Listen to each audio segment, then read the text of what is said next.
My name is Jonathan Parks, and welcome to Jonathan's Nature Crafts.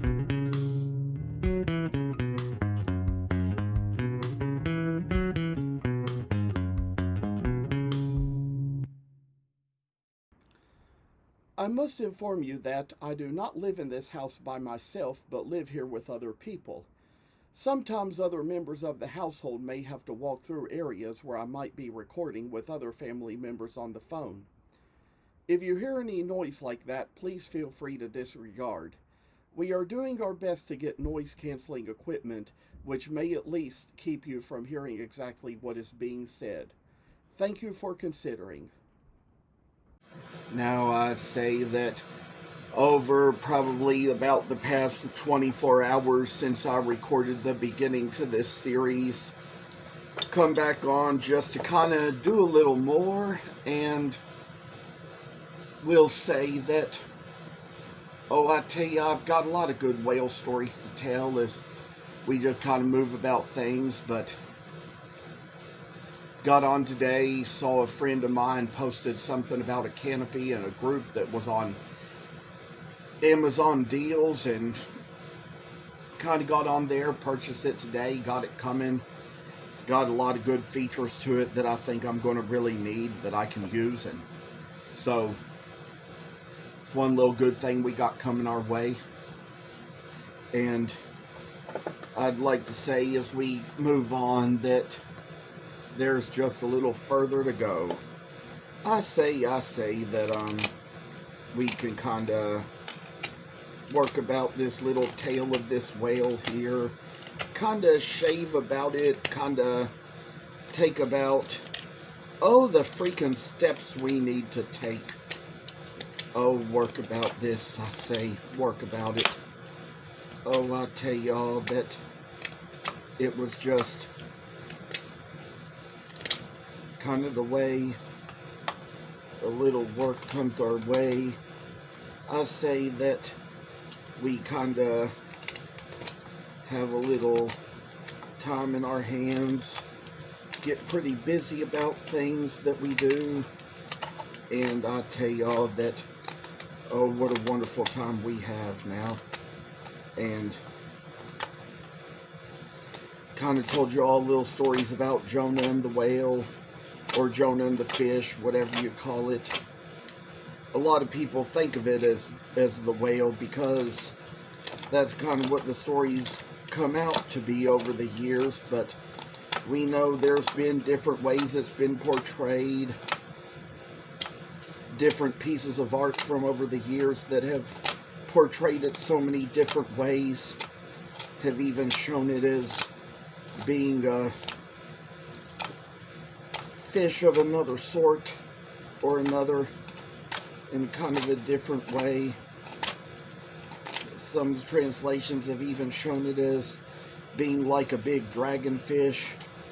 Maybe it was a dinosaur fish, something like that. Could have been just about anything, you know. And I say that there's been stories I've heard. One particular story I was thinking about last night as I was uploading, even forgot what it was at this point, but it was probably a little interesting whale story I heard sometime or another.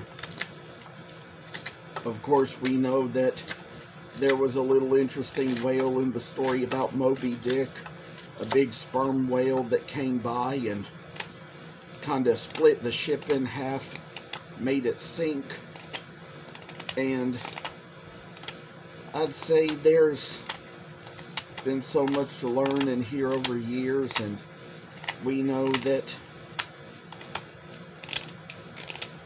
whales were just always interesting creatures to us, and being a mammal, like I said in the last video, even they have to come to the surface to breathe. And one thing I remember hearing as a kid, the way when my brother was asking my mama something, she kind of told him about how that some people have been swallowed by whales and even died. There were few like Jonah who were ever spit back out on the land. And you think about how it was with Geppetto, Pinocchio's father, in the story about him, where, of course, he was out at sea and he got swallowed by a big whale, and they came by and they rescued him out of the whale's belly. And I say that there's just some of these things where we have a little kind of work at what we do. One thing I thought I'd also mention from when I was a kid was how that there was a certain book about whales that I checked out from the school library as a kid, but kind of got mislaid in my home as a kid, and somehow or another we just never found it. But you know, sometimes it just so happens that when you lose books from the library, you sometimes have to ask the price of the book, and you have to pay it. Sometimes even pay fines when they come late. So that was how it was with a certain book about whales that I checked out from the library as a kid. It was a certain one that I kind of remembered being told by the librarian that I needed to return it before I could check out another, and then some years later I remember finding it in my house with the library card in it, and I wondered, how was it here all this time? And heard my mama say that she had to ask them the price of the book and pay for the book because it had disappeared and couldn't be found to be returned, you know. Oh, and I say that there have been a lot of fines to pay in our lives for a lot of things, and I know one thing for sure, that there have probably been all these different stories we've told over time, over years. I say we're going to finish up on this, kind of come on here along the face, move a little wood along here.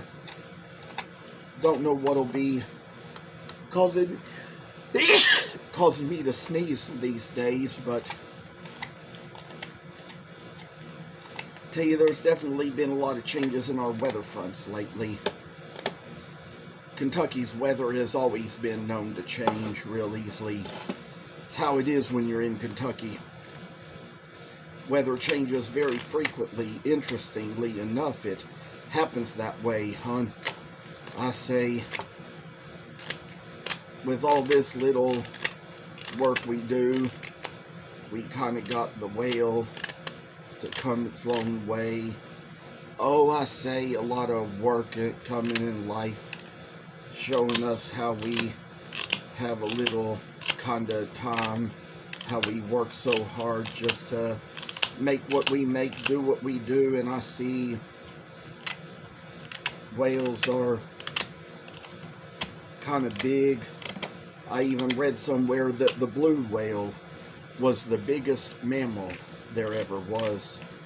Of course, it's a mammal in water. Now, the elephant is the largest mammal on land, but the big blue whale is the largest mammal of all. And there were little stories I used to tell back in elementary school in the 5th grade, when I had to kind of write little stories for school assignments. And of course I kind of compared the shrew to the whale. The shrew is the smallest of all mammals. It is smaller than a mouse or a rat, yet it eats mice and rats. It eats 3 times its weight in a day.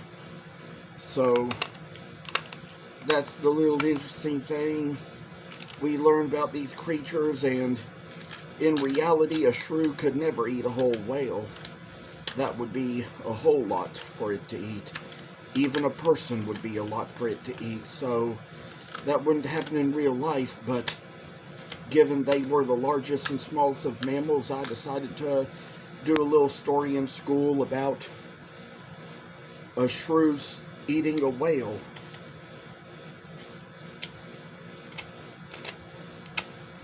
There's probably been enough I've heard and said, and I say that this is just kind of the thing where I've seen a lot, and even always kind of heard about how there had been people who kind of lived in the North Pole and around Alaska who used to kill whales to make oil from them and put oil in their lamps.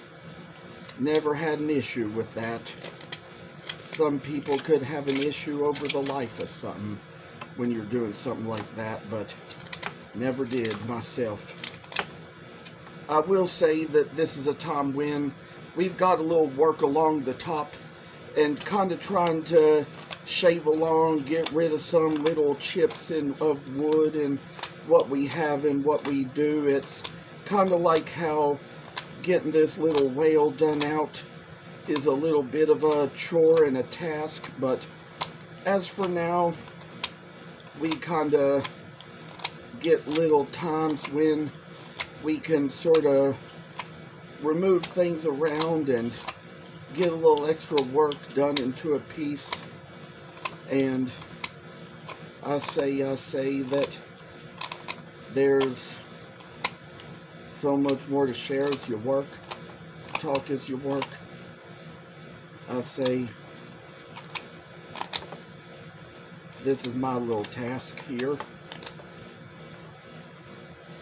And I say, of all things, I mean, it's just a good time in my life that I'm getting a break from some of my usual hangout places, which is probably what, for a time like this in my life, I'm really starting to need. Because I'm getting to where there's kind of things I'm buying online and things I'm doing for my business, and even places I'm starting to go during the week, like to this little art class I have on Tuesday nights that's kind of like a Bible study as well, and all the little good that comes into that. I say it's kind of shown me a lot of worth to my schedule and worth to my life. And I say, oh, work. I say just a good time to get a little schedule made out and get a little extra work put into it, I say. And kind of like little times when little fellowship and getting out in places is kind of making me happy enough that probably don't need all those old hangout places, but I say that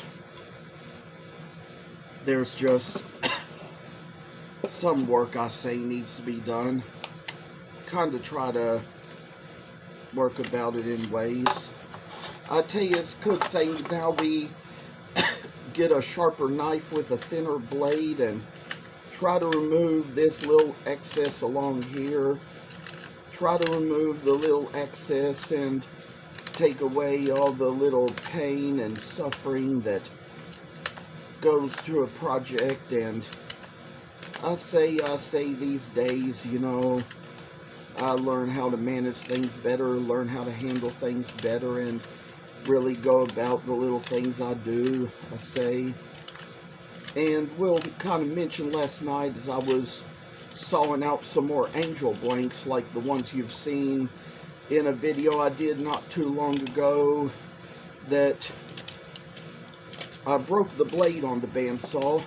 It's kind of a good thing that I don't use the bandsaw as much as I used to, as frequently as I used to. It just used to be I was replacing those blades all the time, buying them all the time just to make gifts, but things have changed in a little life and in my projects, and where I don't really make a lot of the same old stuff that I used to, so there's probably a little less sawing to do and more carving to do these days that kind of keeps me busy enough and occupied enough that I just kind of enjoy life at its fullest.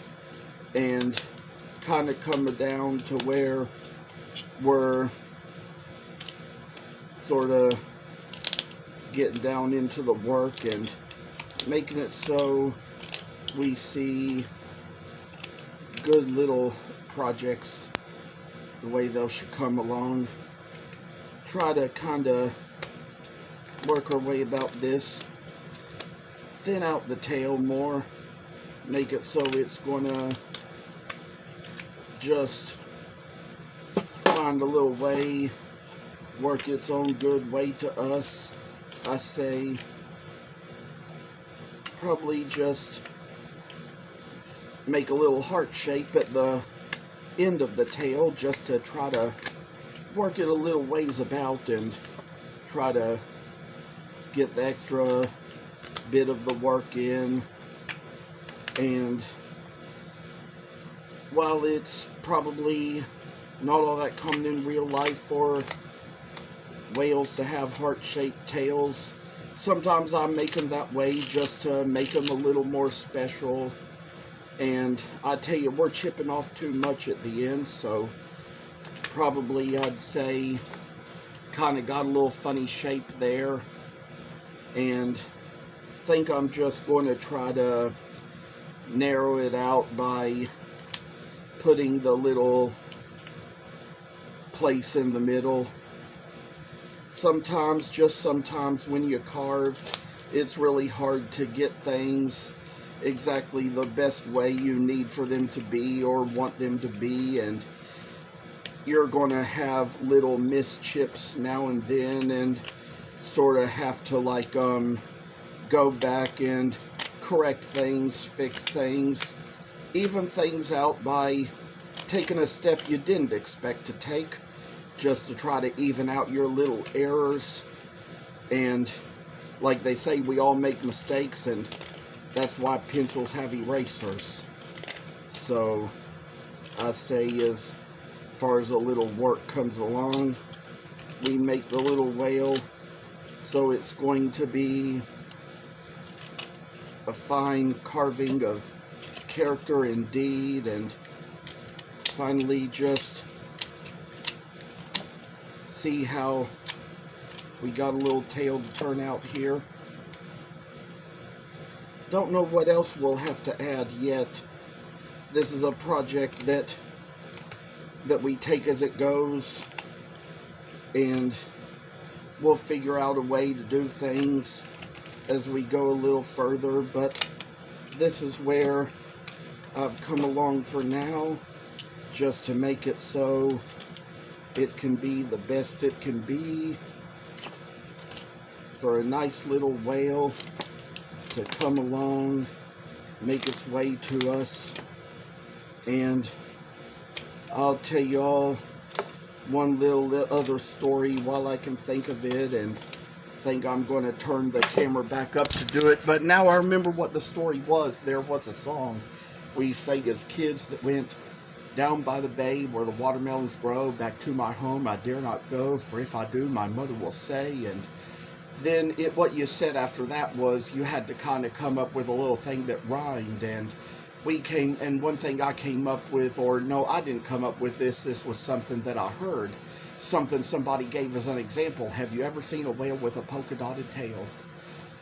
That was a little rhyme there. However, I kind of misunderstood it. When we were all kids in the car with our mother singing that song, I kind of got a little bit confused, couldn't remember exactly what it was, and I phrased it as, "Did you ever see a whale with a cotton tail?" They say, no, that's not what it was.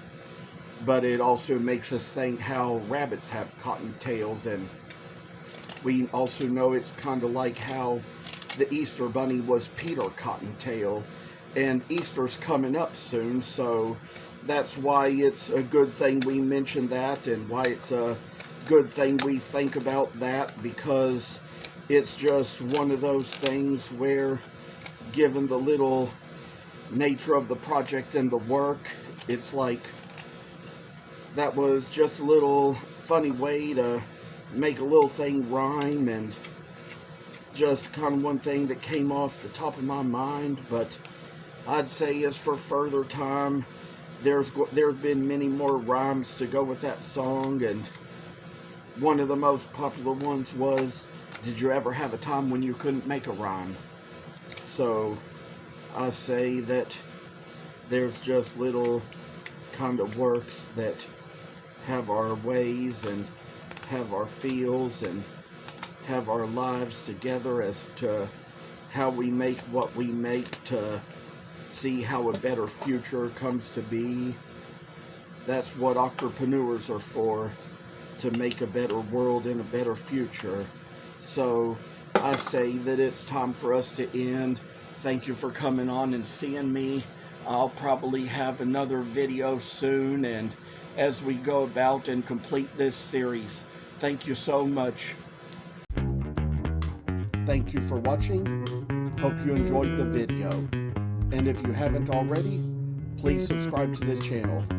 I hope to see you in the next video. Stay tuned.